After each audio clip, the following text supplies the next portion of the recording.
In today's video, I'm going to show you how to add parallax images on Shopify using the Pagefly page builder, and this simple step-by-step guide will walk you through everything you need to know to give your store a more polished and professional look. First, open your Shopify dashboard and go to your Shopify admin home. Once you're there, look for the Apps section in the left sidebar. Next, click on Shopify App Store and search for Pagefly. You'll see several options that help you build custom pages without coding, and Pagefly is one of the most popular and beginner-friendly choices.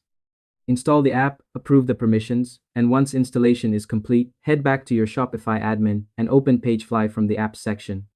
Once you've completed these steps, choose the option to create a new page and select Create Blank Page so you can start from scratch. After that, you should be able to pick a layout that fits your goal, such as a standard full-width layout for landing pages or content pages, without any interruptions.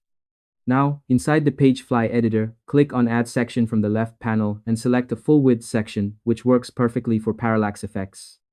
On the right-hand styling panel, scroll down to the background settings, enable the parallax option, and upload a high-quality background image. You can adjust the position, add an overlay if needed, and make sure any text stays readable as users scroll. And that's all there is to it. By following these simple steps, you'll be able to add smooth parallax images to your Shopify store easily and efficiently. Thanks for watching, and I hope you found this tutorial helpful. If this helped you out, feel free to share it with others who might be facing the same issue. Why not make someone's day easier?